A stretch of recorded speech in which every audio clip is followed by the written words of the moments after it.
안녕하세요. 다시 한번 인사드립니다. 아버님, 공기가 확실히 좋고 산도 좋고 공기도 와서 다 젊어지신 것 같고 더 예뻐지신 것 같아요.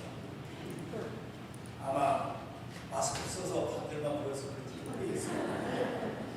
아무튼 오래간만에 여러분 뵙겠습니다. 정말 순간에 제가 본다고 싶은 착각이 있었어요. 옛날 생각이 나서 그런 것 같아요.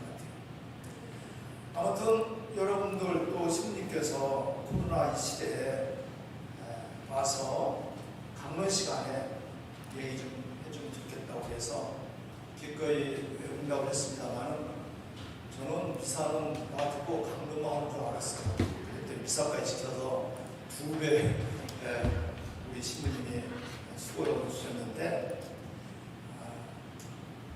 좋으신 신부님, 훌륭하신 신부님의 말씀을 그동안에 쭉 들으셨으니까 이제 쌀밥만 잡수시다가 보리와 한 끼, 김밥이나 라면 맛 보신다 생각하시고 편안하게 무슨 학설, 무슨 학문고 그런 거 생각하지 마시고 편안하게 요즘 우리 이 시대 우리 교회 생활, 신앙 생활에 대해서 함께 생각해보자 이런 말씀을 드리고 싶어요. 처음에 신부님께서 저한테 주제를 주시기를 코로나 시대와 십자가의 영성 이렇게 거창하게 주셨어요. 하루 이틀 생각해 보니까 제가 좀 쩔렸습니다. 신부님께 다시 전화해서 십자가의 영성 들어가니까 원래 제가 열심히 못하거든요. 믿음도 약하고 신앙도 약한데 십자가의 영성이니까 쩔려서 말을 좀 바꾸면 어떨까 해가지고 우리 신부님 바꿔주셔가지고 그냥 코로나 시대 우리 신앙생활, 코로나 시대 우리 교회생활 이렇게 좀 부담 없이 얘기 나누고 싶다 이렇게 말씀드렸었어요.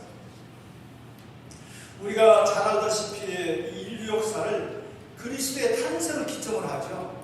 그 양반 탄생 이전과 BC라고 그러죠.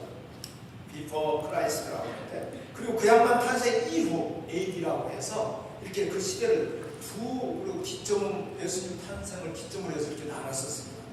근데 이제는 코로나 이전의 시대와 코로나 이후의 시대 이렇게 나눠서 시대를 구분한다고 그래요. 그렇게 하게 됐다고 말합니다. 포스트 코로나라고 그러죠. 들어보셨을 거리라 믿어요. 이후, 그 다음 이런 의미의 영어 포스트라는 단어하고 이 코로나 전염병 합쳐서 포스트 코로나. 그만큼 이번 코로나 전염병 사태가 인류에게 코로나라는 사건이 되었다니. 코로나 사태 이전의 시대와 코로나 사태 이후의 시대, 예수님 탄생 이전의 시대와 이후의 시대의 구분을 이렇게 바꾸는 거예요. 이제 세계 복음 기구 WHO라고 그러죠. 거기서는 대유행이라고 했어요. 팬데믹이라고. 이걸 선언한 지 오래됐습니다. 인류의 대유행입니다.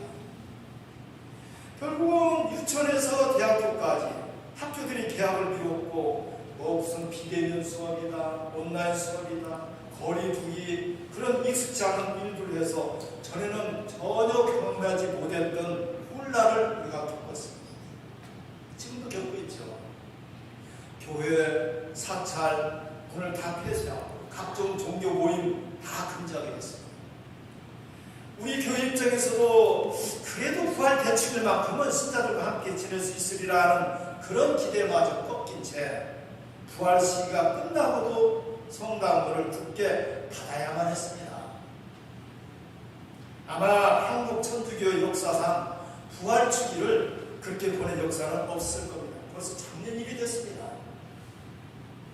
아무튼 코로나는 반짝 진정세를 보이면서 희망을 갖게 한 적도 있었지만 세계 도처에서 그 불씨는 지금도 좀처럼 꺼질 줄 모르고 있습니다.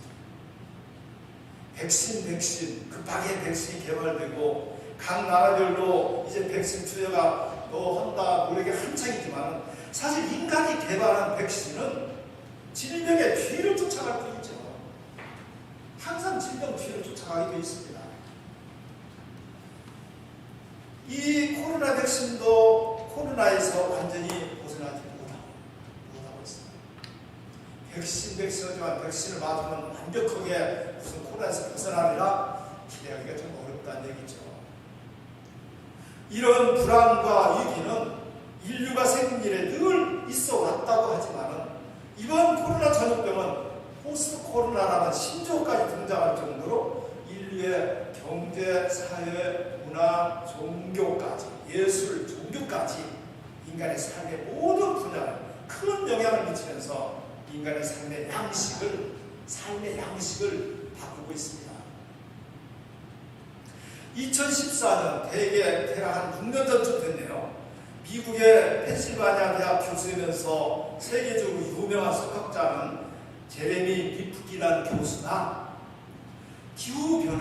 기후변화가 지구의 물순환을 바꾸고 물이 구름이 내려서 비가 내려서 땅이 덮치고 또 이런 수증기도 올라오고 이런 물순환을 바꾸고 그게 따라서 생태계의 교란이 일어나면서 인간의 문명이 재앙을 맞을 것이다.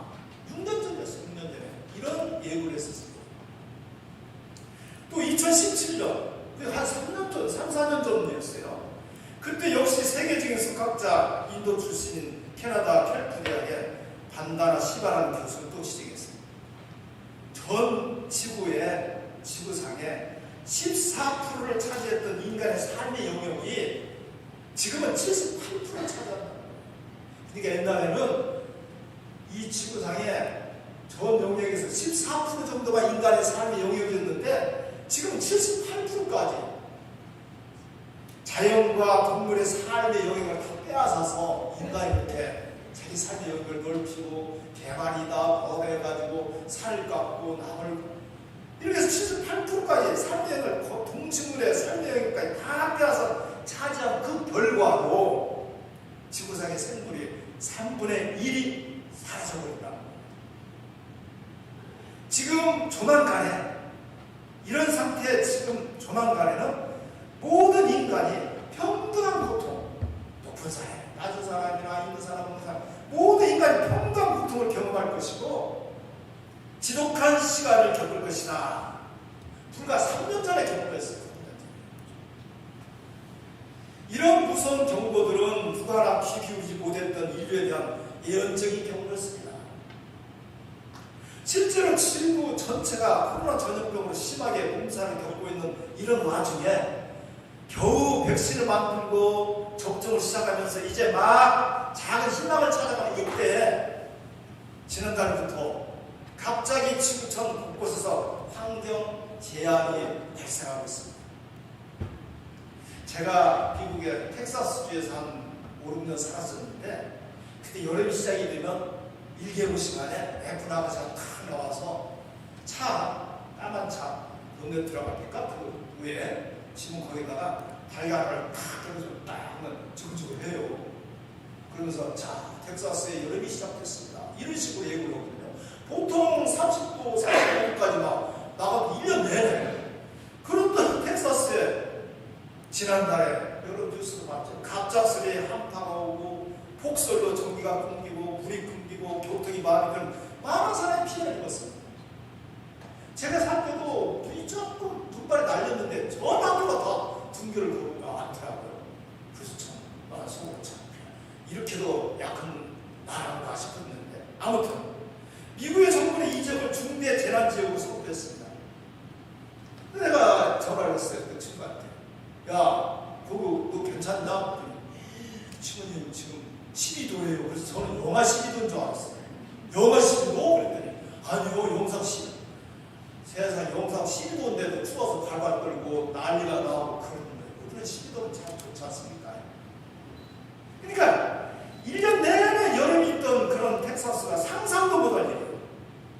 그 친구 전화는 100년 만에 처음 있는 얘기가 나옵니다. 요 며칠 전에는 인도 북부의 히말라야 산악 빙하가 녹아 떨어져서 홍수가 나와가지고 200여 명의 사상자가 생겼습니다. 엊그저께 이 뉴스를 보니까 불란서 구글 박물관, 불란서 그리고 영국의 대형 박물관 그 안에 있는 유물들 다 옮겨진다는 거예요. 옮긴다는 거예요. 왜? 불란서의 세느강이 물이 풀어가지고 박물관이 물에 차고 갔다는 거예요.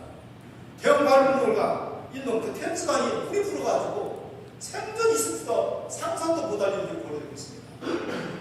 이런 것들 헤아리려고 한다면 한적이 없겠지만은 이렇게 자꾸만 빈번해지는 그런 크고 작은 자연재해들이 지구의 앞날과 인류의 앞날과 우리의 앞날을 암울하게 있다. 2015년 6월 18일 우리 교회 제일 큰 어른이신 프란시스코 교황님께서 회칙 찬미받으소서를 발표하셨죠. 회칙하면은 쉽게 얘기하면 우리 교회와 세상에 대한 교황님의 가르침입니다. 우리 교회뿐만 아니라 이 세상에 대해서 교황님께 가르침을 내리시는 거예요. 교황님이 이 회칙에서 인간이 초래한 생태위기의 근본적인 원인이 뭐냐? 인간의 기술 만능 위주, 무조건 기술적으로 기술 만능 위주와 너무나 인간 중심적인 이기적인 삶이다. 이렇게 지적하시면서 지금부터라도 자연을 살리자, 지구를 살리자, 환경 보호를 위해서 지구촌 대화와 서로 간의 협력을 강력하게 촉구하셨습니다. 이러지 않으면 이거 조만간에 큰 일이 닥친다. 행동, 세세한 행동 지침들까지 자세하게 지시하셨어요. 지금이 바로 전 인류가 전적으로 서로 형제를 발휘할 함께할 때다. 그렇지 못할 때는 또 다른 위기를 맞게 될 것이다. 아무튼 세계 지도자들에게 강력하게 권고를 하셨습니다. 그런데 세계 지도자들은 이 권고의 말씀을 진지하게 받아들이지 않았습니다. 기후 대책을 위한 국제회의에 있죠. 중요한 몫을 해야 할 미국 같은 나라 큰 범위의 숫자 빠졌어요. 트럼프가 빠졌다니까 도란통나가 빠졌다니까 이제 새로운 천주교 신자라는 바이든 대통령이 뭐 어떻게 될지는 모르겠습니다만 아무튼 세계적으로 좀 중요한 몫을 해야 할 그런 나라들이 손을 띄고 무심하게 빠지고 있습니다. 이기주의, 자기 나라만을 위한 국수주의를 고수하는 것이죠. 사실 자기 나라만을 위해서 백신을 사들이고 자기 나라 백성들 백신 혜택을 누리게 하고 자기 나라만 경제 살리고 자기 나라만 방역을 잘한다고 그렇게 하면 되는 것이 아니죠. 이제는 분명히 함께 해야 되는데 갈수록 더 깊어져만 가는 인간 삶의 극단적인 양극화 현상은 나라 안에서만이 아니라 이제는 나라와 나라 사이에서 똑같이 벌어지고 있는 현실입니다. 내 나라, 내 민족.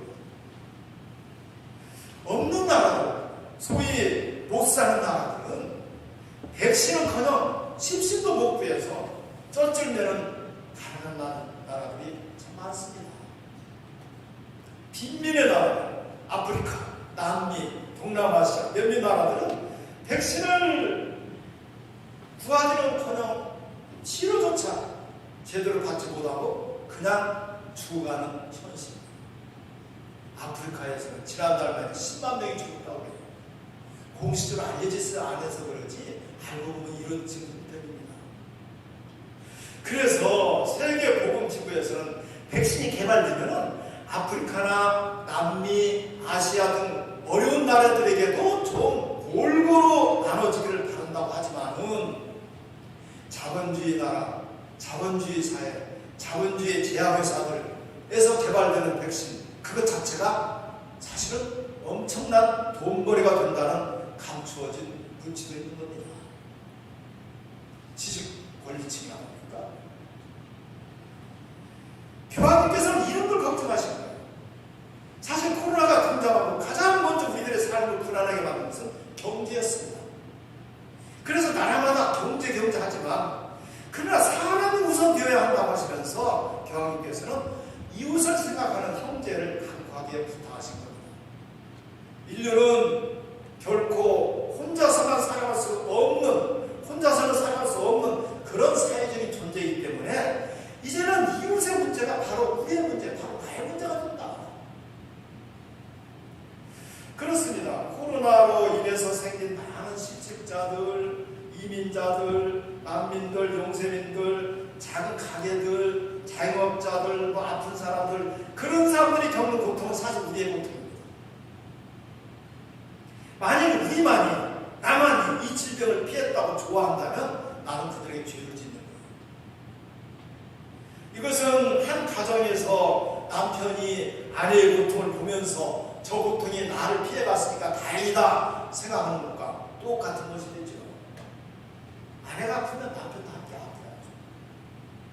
그런 점에서 이 코로나 전염병은 인류가 한 지구라는 의식, 한 생명 공동체라는 그런 이론이라는 의식을 좀 새롭게 다시 깨닫게 해줬습니다. 저 아프리카의 코로나 환자가 결코 남의 일이 아니라 바로 나의 일이라는 의식을 깨닫게 된 거죠. 글로벌이라고 하죠. 지구 공동체. 지구 한 마을. 이제는 지구 한 마을이 됐다는 얘기예요. 전 세계가 한 마을, 한 동네가 됐다는 얘기입니다. 1300년쯤이죠. 1300, 지금 2000년인데 1300년대쯤 중앙아시아 평원에서 조그맣게 시작된 그 페스트라는 병이 그 실크로드를 따라서 유럽에 전해지고 이 병이 대유행해서 그때 당시 유럽 인구의 30-40%로 몰살됐다고 하지 않습니까? 그들은 모르고 지냈어요. 무서운 일이었습니다.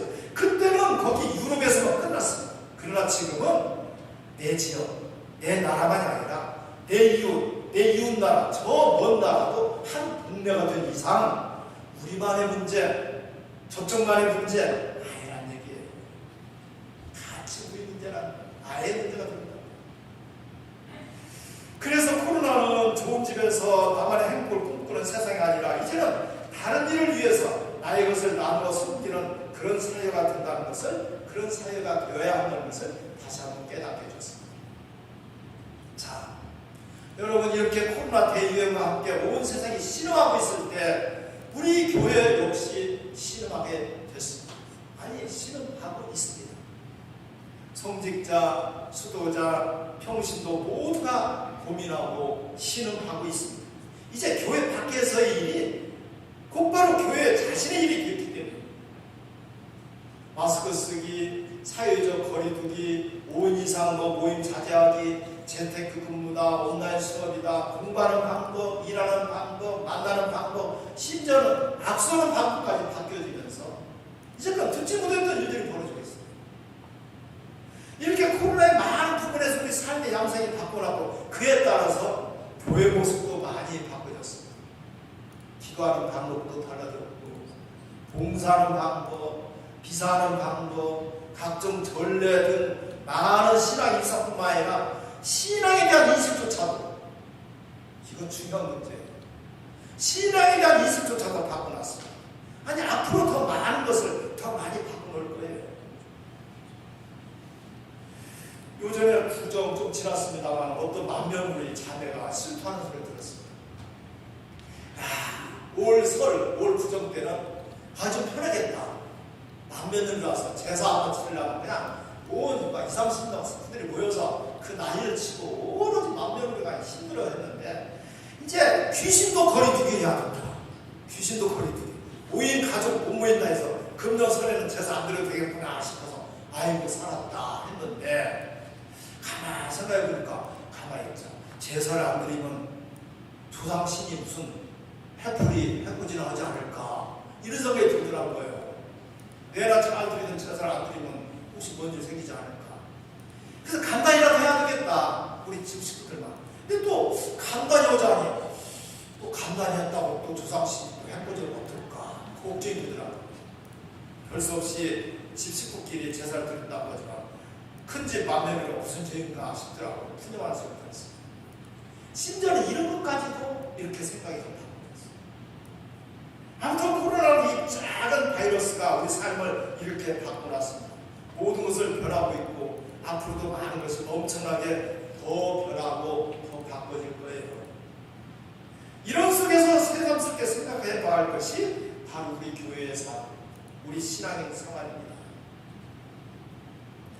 수백 명이 들어갔던 성당에 우리는 오늘 이렇게라도 있으니까 성당에 꽉 찬 느낌이라고 듭니다. 저는 중앙성당에 살았었거든요. 아유, 몇 명 안 돼가지고 그런 데서 기사를 하니까 기사를 같이 나왔고 또 그렇다고 해서 저 후임입니다만 그냥 보통 대로 좀 받았더니 누군가 또 사진을 찍어서 시청에 공활해가지고 또 얼마 또 몇백만이 나올 것이라고 기대하고 있다고 그런 걱정도 들었습니다. 아무튼 성가도 없이 인사하고 평화 인사도 멀리서 눈짓을만 하고 성체도 그렇게 받아보시고 아무튼 그동안 경험하지 못했던 신앙생활 모습들이 도대체 신앙생활을 하는 것 같지도 않다고들 해요. 옛날에 제가 사는 때 한잎꽃들이든 호박꽃들 만나는데 꼭 껴안아주고 싶은데 오랜만에 만나서 근데 그래서 너 마스크 붙여 주먹을 하려니까 참 이것도 참 옛날 그런 정이 이렇게 오갈 수 있는 그런 정겨움도 없어지는 것 같고 전례, 교회 상황, 사법 양상도 커다란 변화를 맞고 있는 것입니다. 이런 속에서 나만을 위한 신앙, 개인주의적인 믿음의 형태가 일상화된 거지. 예체도 못하고 단체 모임도 못하고 이렇게 함께하지 못하니까 이 교회 공동체 정신이 약해지는 그런 우려도 생겼습니다. 그동안에 우리 교회는 성사 중심이었죠. 신앙생활이. 고백 성사다, 성체 성사다. 전에는 요만하면 해도 성사 한 번은 꺼름지겠는데 이제는 안 보다 보니까 아무렇지도 않아요. 그런 신앙생활에 대한 인식도 우리가 우려가 될 만큼 많이 바꿔지고 있습니다. 저는 우리 교회에 커다란 파도, 아니 커다란 쓰나미가 몰려오고 있다 이렇게 생각해요. 저는 그렇게 생각합니다. 개인적으로. 야, 이거 우리 교회 보통 문제 아니다.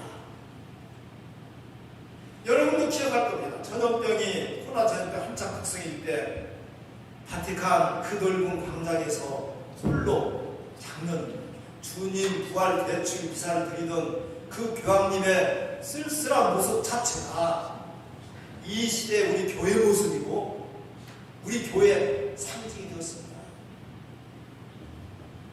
그 넓은 광장에 무릎 꿇고 의자에 무릎 꿇고 두 손 모으고 고개를 비수그리고 홀로 기도 드리던 교황님의 모습은 바로 우리가 사는 이 시대의 상징이 되었고 바로 오늘날 우리 교회 모습 같아서 마음이 두렵고 마음이 슬펐습니다.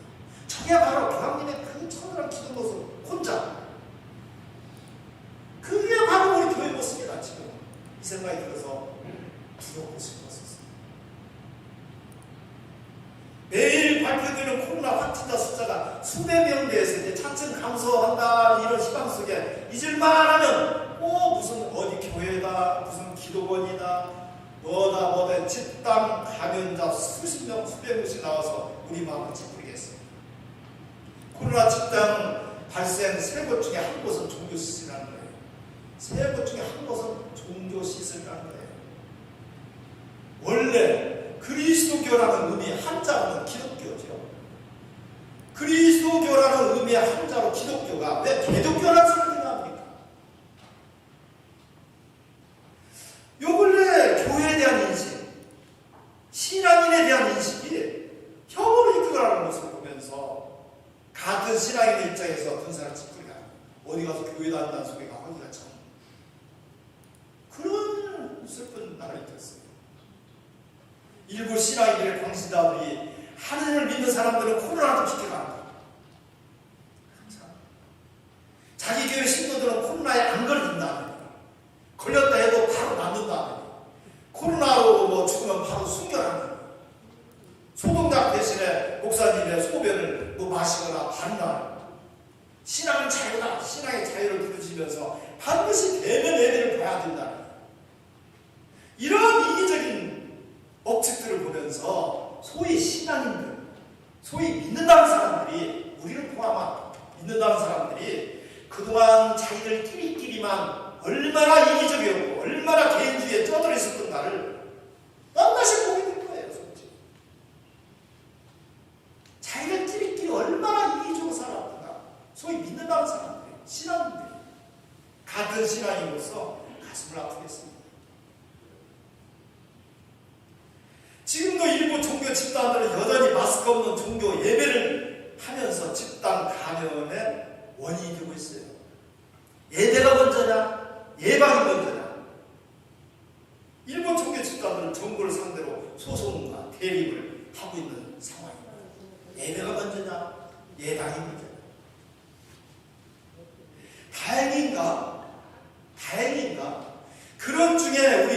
대왕님의 그 애절한 기도 모습은 세계인들에게 깊은 감동을 줬습니다. 우리들에게는 자부심과 함께 우리들의 신앙생활에 대해서도 새로운 경각심을 더욱 깊게 했습니다. 아무튼 코로나 때문에 신자들은 사목자들보다도 더 힘든 시간을 보내고 있다고 생각합니다. 지금 이렇게라도 미사합니다만 얼마 전까지만 해도 텔레비전으로 중계되는 미사차인데 강론을 들으면서 우리 신자들이 무슨 생각을 하고 있을까? 이런 생각을 해봤습니다. 어떤 신부님께서 이번 코로나 상황에서 신자들이 두 분류로 나눠진다. 두 부류로 나눠지더라는 글을 읽고 저도 전적으로 동의했습니다. 이 상황에서 이런 신앙생활의 상황을 슬퍼하는 신자가 있는가 하면은 오히려 마음 편안하게 가는 신자들이 있더라. 첫째는 성당에 가지 않아도 되는구나. 옛날에는 성당 안 가면 무슨 벼락이라도 내릴 줄 알았는데 안 가고 하는데 아무런 반응이 없어. 주일미사 참석 안 하도 신앙생활 할 수 있구나. 그렇게 반응하는 신자들이 있는가 하면은 내가 지금까지 아무 생각 없이 성당에 다녔구나. 성당이라는 의미를 새롭게 본 겁니다. 성체 의미도 제대로 모르고 성체를 모셔왔구나. 영성체의 아쉬움이 너무나 절실하게 커서 주일미사와 성체 의미를 새삼스럽게 깊이 성찰하게 되었다는 그런 신자. 첫째 부류, 성당에 안 가봐도 주일미사 참석 안 해도 신앙생활 할 수 있구나. 이런 부류들은 긍정적인 면도 있는가 하면 그 반면에 부정적인 면을 동시에 가지고 있습니다. 반드시 꼭 성당 생활이 아니라 가정에서나 직장, 그러니까 나의 일상의 삶 안에서도 신앙을 실천할 수 있다는 새로운 문을 뜨게 해줬다는 면에서 이거 상당히 긍정적일 수가 있겠습니다. 그러나 그것이 교회 생활이나 미사 성체 그리고 성사 생활을 상대화하는 현상으로 나타난다면 그건 좀 위험한 일입니다. 자신의 신앙생활을 일상생활에서 실천하는 일은 분명히 좋은 일이지만 그것이 교회 생활이나 미사 성사 생활을 대신하지는 못한다는 얘기예요.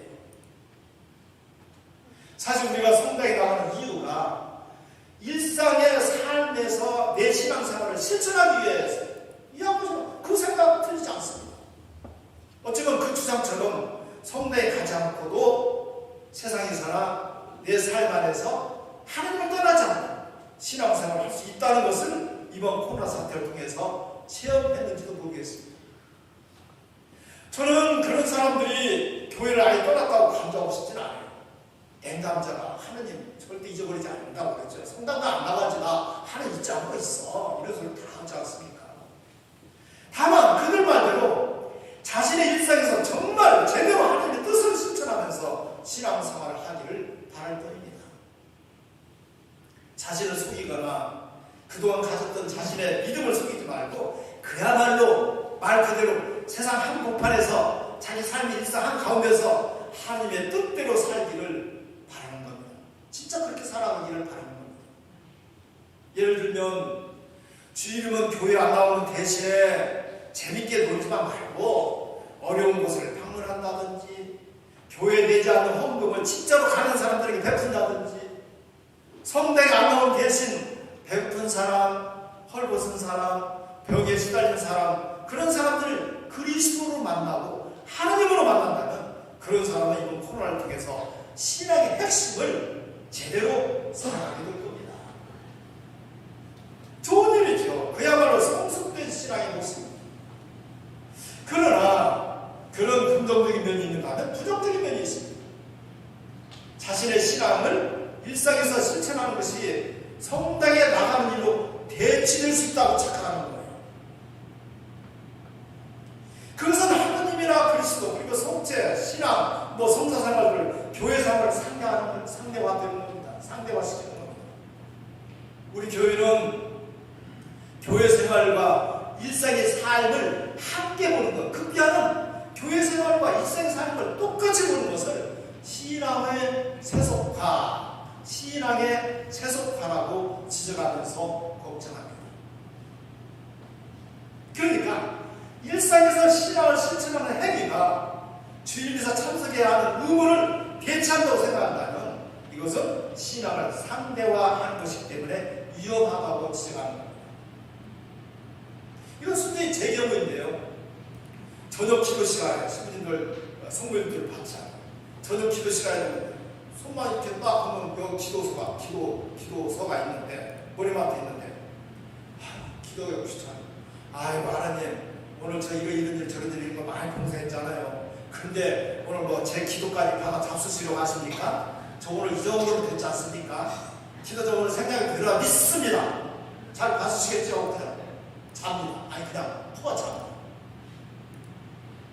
기도하는 것과 봉사활동하는 것을 서로 상대화시켜서 내가 이거 했으니 이거 안 해도 된다는 식으로 이만큼 했으니 이거 이만큼 안 해도 된다는 식으로 자신의 행위를 그런 식으로 정당화시키는 일. 그러다가는 기도 한 번 제대로 못해요. 점점 스타가 되어가는 거예요. 분명히 말하는데 주일미사 드리지 않는 것과 일상에서 신앙을 실천하는 행위는 동일시할 수가 없습니다. 기도하는 것과 기도 대신에 봉사했다는 것과는 분명히 다른 문제입니다. 기도는 기도고 봉사는 봉사지. 하느님께서 창조하시는 이 성전, 이 성대이라는 것을 몸과 마음으로 체험하고 성체로 우리는 특히 우리 천주교는 특히 성체로 그리스도와 만나고 그리스도와 1차 위해서 우리는 성당에 나가야 합니다. 두 번째 사람들, 이번 코로나 때문에 구체적인 신앙생활이 어려워지니까 내가 지금까지 아무런 감흥 없이 성체를 여겨왔구나. 아무런 생각 없이 성당에 다녔구나. 성체의 의미나 자신의 신앙생활의 의미와 태도를 새삼스럽게 깨닫게 된 사람입니다. 실제로 성당문을 닫았을 때 많은 신자들이 성체를 여가지 못하는 것을 제일 많이 아쉬워했습니다. 아무리 기도 많이 하고 주일날 위해서 묵주신덕을 몇 달, 몇백 달 해도 성체를 여가지 못하니까 어떻게 뭔가 허전하고 신앙생활 같지 않다는 얘기에 대부분의 그런 고백을 했었어요. 이런 신자들은 지금껏 의무감에 미사를 드리고 습관적으로 성체를 여가는 신앙생활을 성찰하면서 오히려 성체를 온몸으로 갈망하게 된 사람입니다. 그런 교우들입니다. 주님 미사를 왜 드려야 하는지, 성체를 왜 영해야 하는지 성찰하면서 미사와 성체의 의미와 그 소중함을 새롭게 다시 깨달은 것입니다. 제가 욕심부린다면 그래요, 이번 기회에 깨달았으니까 우리가 나누어진 성체를 받아보시면서 나도 다른 이와 나누는 삶으로 거듭 나아지겠다. 새 결심과 함께 실제로 나눔의 삶을 실천하는 그런 신앙이 되었으면 좋겠습니다. 새삼스럽게 깨달았습니까? 코로나로 인해서 새삼스럽게 내 신앙이 오히려 가는 것이 아니라 오히려 발전 더 앞으로 나가게 된 것이죠. 우리가 잘 알죠. 그동안 유럽 교회들 세속화 과정을 겪으면서 미사 참여 숫자가 급격하게 줄어들고 많은 교회가 텅텅 비었었습니다. 그러나 그 고난의 시기 반면에 진짜 신자, 확고한 신앙의 깊이에 도달한 알짜배기 신자들이 나왔습니다.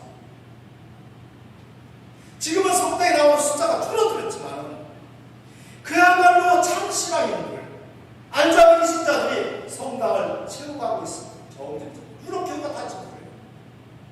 한때 텅텅 비어가지고 유물화되는 그런 성당들이 이런 고난의 시기 후에 알짜배기 신자들 점점 그야말로 참 신앙인들, 알짜배기 신자들이 성당을 점점 채워가고 있고 그런 신자들에 대해서 우리 신앙의 유산, 믿음의 맥을 더욱 단단하게 이어져 가고 있는 것이 유럽 교회 실정입니다.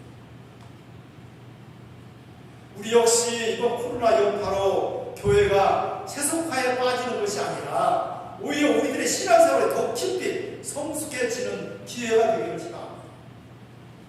이런 위기 속에서 신앙의 핵심을 갈망하는 신자가 있다는 것은 과연 우리 교회의 희망입니다. 우리도 내 안에 있는 이런 신앙의 감수성, 신앙의 감수성이 무뎌지지 않고 오히려 더욱 깊이 있게 성숙되기를 간절히 바라는 겁니다. 우리 교회의 역사가 그래왔듯이 어떠한 처지에서도 오히려 고난의 때, 교회 고난의 때 자신의 신앙의 감수성을 잃지 않은 신자들, 믿음의 맥을 이어가는 신자들, 저는 이런 신자들에게 우리 교회의 미래가 달려있다고 생각합니다. 제가 중앙성당, 주교자성당 평소에도 상표에 좀 상당히 높은 간부였었는데 좀 장성도 들어가면 좀 그랬어요. 시험 잘했어요. 근데 코로나 딱 되니까 일체 부사만 나오고 상표는 커는 거 그렇게 분위기 되어버리더라고요. 진짜 이분이 평소에 신앙이라는 것은 그저 프로지였었구나. 차고 싶으면 차고, 떼고 싶으면 떼고, 오늘 차고 할까? 오늘 떼야 되겠다. 오늘 이거 찾까 저거 찾까. 그래서 이런 처지에서 신앙의 감성을 잃지 않고 믿음의 맥을 이어가는 신자들, 그런 분이 우리 교회의 미래가 달려있다 생각합니다. 더 나아가서는 인류 미래를 걱정하는 교회가 이런 신자들에게 달려있다고 생각합니다. 본당도 마찬가지입니다. 왜냐하면 우리 교회는 개신교 같이 어느 누구의 개교회가 아니라 전 인류를 걱정하시는 교황님과도 하나로 일치하고 있는 교회이기 때문에 그렇습니다. 분명 성찰 없는 신앙은 우리 믿음이나 우리 삶을 풍요롭게 하지 못합니다. 성찰을 위해서 믿음이나 삶이 더욱 깊어지는 거예요. 우리는 이번 코로나 덕분에 나의 교회 생활과 신앙 생활, 내 믿음의 정도를 성찰할 수 있는 계기가, 성찰할 수 있는 기회가 되었으면 좋겠습니다. 그런 점에서 신앙의 질을 높일 수 있는 기회가 아닌가, 이거 하나님의 역사하시고 하나님의 은총이 아닌가 하는 생각까지 해요.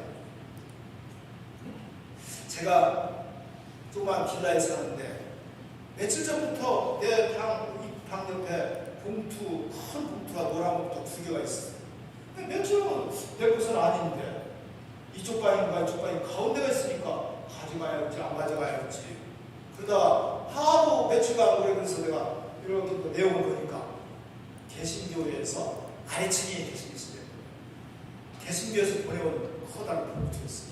그 안을 보니까 뜨개질하는 그 신도 보내고 그거와 함께 아이들 그 짝 맞추기, 글씨 맞추기 막 이런 거 그 다음에 과자 먹는다, 임시 함께 들어있더라고요.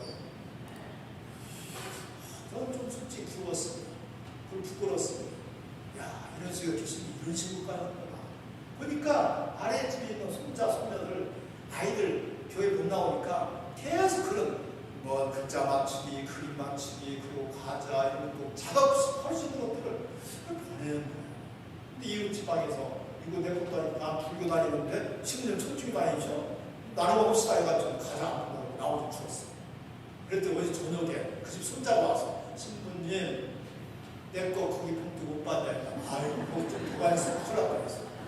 얼마나 예쁘게 얘기했는지 이웃집에 차가 와라 했는데 그 집도 벌써 없었을 거예요. 불교 신자가 죄송히 좀 받겠습니까? 저는 그걸 하나 보면서 왜 우리는 못하는가? 우리 아이들 안 나온다, 뭔다, 막. 엊그저께도 사람들 보자를 만났습니다. 자네 요즘 한번 토요일날 어린이 미사, 주부들 합동 미사만 한번 하고 있어요. 왜 그 정도 뿐이야 될까? 아니, 조금은 부끄럽고 부러웠습니다. 할 수 있는데, 할 수 있는 거예요. 그만큼 교회가 신자들에게 어떻게 다가야 되고, 이제는 좀, 이게 좀 다르지 않으면은, 그런 점에서 우리 교회의 질을 좀, 우리 신앙의 질을 좀 높일 수 있는 그런 기회가 아닌가. 이거 하나님의 역사하시고, 하나님 은총 아닌가, 이런 생각이 드는 겁니다. 근데 하나님의 역사와 하나님의 은총을 어떻게 내가 잘 이용하고, 어떻게 이용은 좀 죄송한 표현입니다. 해야 할 것인가. 아무튼, 이렇게 코로나 사태로 우리 사회뿐만 아니라 우리 교회에서 실제로 많은 것을 성찰할 수 있는 기회가 됐습니다. 하나님의 이름을 부르면서 그 양반 뜻대로 살지 못했고, 예수님의 이름을 부르면서 예수님처럼 살지도 못했고, 다른 사람들을 위해서 십자가 한번 지어주지도 못했고 사목하면서 가난한 영혼들 돌보지 못한 것을 반성하고 이 코로나병 사태는 어쩌면 앞으로 더 크게 불어닥칠 우리 교회의 위기와 신앙의 위기를 앞당겨 보여주면서 사회와 교회를 새롭게 바라보는 눈을 열어주었다고 해도 과언이 아닙니다. 신앙인의 봉사, 신앙 교우들이죠. 신앙인들의 봉사와 성직자의 선업은 교회 울타리 안에서만 일어나는 일이 아니라 교회 안팎의 모든 가난한 이와 고통받는 이들을 상대한다는 것을 깨닫게 해줬습니다. 그런 사람들 향해서 교회 문을 새롭게 연다면, 아니 그런 사람들 위해서 교회 문을 새롭게 열 수 있다면 그것은 우리 교회의 커다란 깨우침입니다. 이런 의미에서 이번 코로나 사태는 우리에게 고통만 주기만 한 것이 아니라 저 세상을 향해서 새롭게 우리의 마음을 열게 하고 우리 신앙의 원천으로 다시 향하게 해주는 그런 안내자가 되기를 바랍니다. 더불어서 이런 고난의 시기가 성직자와 평신도 간에 서로 마음 안으로 들어가서 마음 안으로 들어가서 서로의 아픔과 고민을 좀 더 친절하고 좀 더 세심하게 서로 나누는 그런 좋은 기회가 되었으면 이런 바람입니다. 이런 기회에 성직자 중심주의와 권위주의적인 삶에서 좀 탈피해서 이제는 사목자와 평신도 간에 형제적인 사내의 관계를 성찰하고 그럼 어떻게 살던가 서로의 마음을 솔직하고 깊이 있게 돌볼 줄 아는, 그리고 사목에 그런 사목이 펼칠 줄 아는 그런 기대해야 되겠다. 제가 은퇴했다고 이런 소리 하는 거 아닙니다. 저는 개인적으로 솔직히 이런 기회는 우리 교회를 위해서 우리 신앙의 질 높일 수 있는 좋은 기회, 어쩌면 우리 교회를 위해서 하느님이 마련해 주신 절호의 기회가 아닌가, 이런 생각이 되어버렸습니다. 혹시 코로나가 많이 끝났다 하더라도 우리 교회는 예전과 분명히 다를 겁니다. 분명히 다를 거예요. 많이 비워진 교회를 어떻게 다시 채워야 할 것인가? 비워진 교회를 다시 채워야 하는 일은 그렇게 쉬운 일이 아닐 거예요. 이 어려움 중에 일부 교회가 짜증나게 한 이유도 있겠지만은 이제 많은 사람들의 시선이 종교에서 벗어나고 종교가 필요 없다. 잘하는 거 봐라. 종교에 대한 의식까지도 변화되게 생긴 만큼 앞으로 선교하는 일은 좀 어려울 거예요. 솔직히. 요전에 여행사를 운영하다가 심각하게 타격을 입은 형제와 이야기를 나눴습니다. 여행사들이 좀 심각했죠. 야, 이제 얼마나 어렵냐. 위로를 해드렸습니다. 그랬더니 그 형제는 오히려 교회를 걱정했어요. 진짜였습니다. 코로나 조금 무선해지면 그동안 그만큼 묶여 있었던 반작용으로 여행을 무지하게 많이 갈 거라는 거예요. 전했습니다. 앞으로 희망이 있습니다. 요즘 젊은이들은 집에서 소위 비행 기내식을 배달해 먹는다고 그런 말까지 했습니다. 그러니까 뭔 소리가 했더니 한국에서 미국 가는 비행기 탈 때 나오는 기내식, 비행기 안에서 나오는 그 식사, 여기서 홍콩 가는 비행기 나오는 기내식, 로마 성수리에 갈 때 나오는 그 기내식, 이것을 집에서 그대로 배달시켜 먹는다는 거예요. 집에서 못 가는 여행지구를 집에서라도 대사하는 겁니다. 요즘 젊은이들 그런다는 거예요. 각 여행사들은 비행기 표를 못 팔면 비행기 탄 느낌이라도 팔자. 비행기 표는 못 팔면 비행기 탄 느낌이라도 팔자면서 그렇게 그런 상품들을 많이 개발하는데 젊은이들에게 인기죠. 신부님, 이렇게 여행 못 가서, 이렇게 못 나가서 애달고, 이렇게 여행 못 가서 애달은 사람들이 코로나가 끝났다고 성당에 다 오겠냐? 그 형제는 오히려 저를 걱정했습니다. 여러분, 그게 곧 우리 교회의 현실이었습니다. 자, 그렇다면 그런 사람들 어떻게 할 것인가? 큰 숙제를 이제는 신부님뿐만 아니라 신부님, 성직자, 수도자, 평신도들이 함께 머리를 맞대고 고민해야 되고 함께 풀어나가야 돼요. 이제는 교회가 달라져야 합니다.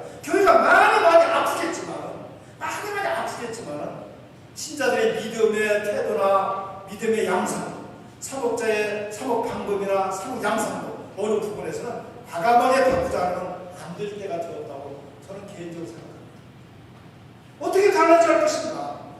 무엇을 어떻게 바꿔야 할 것인가? 교회 사목이나 세상을 향한 시선을 이제는 새로운 안목과 새로운 관점에서 평신도와 사목장 함께 연구하고 함께 고민하고 함께 계획을 세워나가야 합니다. 그런 점에서 분명히 이 코로나 질병은 우리 그리스도의 신앙을 원천적으로 성찰하게 해주었다. 저는 이렇게 생각합니다. 프란시스코 교황님께서는 지난달 정례 미사를 드리면서 말씀하셨습니다. 인류에게 씻을 수 없는 고통을 안겨준 코로나 전염병은 아이러니하게도 인류에게 무엇이 중요하고 무엇이 지나가는 것인지, 무엇이 필요하고 무엇이 필요하지 않는 것인지 옳게 가리고 판단할 수 있는 시간을 제공해 주었다. 이제는 우리가 다른 사람을 위한 삶을 살기 위해서 더욱 헌신할 때다. 이렇게 강조했습니다. 교황님이 이 말씀의 핵심은 결국은 교회 원초로 돌아가자. 복음으로 돌아가자. 그리스도에게로 원초적으로 돌아가자. 가난으로 돌아가자. 신앙인과 세상에 호소하십니다. 코로나가 한참 극성이던 어느 날 저는 성당에 갔었습니다. 그 큰 성당, 저희 다 성당이 크죠. 한 500명 들어가요. 그 큰 성당, 텅 빈 그 성당, 그대로 하나의 상징이었습니다. 텅 빈 공간은 하나님께서 천지를 창조하시기에 아무것도 없었대. 아무것도 없이 텅 빈 그 태초의 순간의 모습을 떠올리게 했습니다. 이 침묵의 고향, 이 생명의 멋지신 이 조용하니까, 텅 빈 공간이 조용하니까 하나님의 숨결이 오히려 더 가깝고 오히려 더 똑똑하게 느껴졌습니다. 하나님께서는 텅 빈 공간에 다시 창조하는 마음으로 이 세상을, 이 교회를 새로 시작하게 하시려는 것과 같았습니다. 이 텅 빈 교회에 새로 태어난 사람들로 다시 새롭게 채우려 하시는 것과 같았습니다. 하나님께서는 이 텅 빈 교회를 다 비우고 다 비우시고 새로운 신앙인들로 다시 채우시려 하나 보다, 이런 생각에 솔직히 두려웠습니다. 그동안 살아왔던 우리 교회의 모습이 솔직히 두려웠습니다. 새로 용서시켜서 채우자는 얘기가 아니라 이런 길을 통해서 새롭게 깨닫고 새롭게 성찰하게 되고 새로 거듭 태어난 신앙인들로 다시 채우려 하시는가 보다. 여러분, 이 어렵고 힘든 시기는 우리에게 분명히 외로운 시기입니다. 코로나 전염병은 분명 새로운 탄생을 위해서 하나님께서 허락하신 아픔이라고 생각합니다. 이제 우리가 할 일은 새로운 영성으로 그분께 귀 기울이면서 그분께서 이 코로나 전염병을 통해서 인류에게 하신 말씀이 뭔가 곰곰이 성찰하는 일일 겁니다. 어쩌면 우리는 그동안 말을 더 많이 하고 깎고 말로서 모든 것을 하려고 했어요.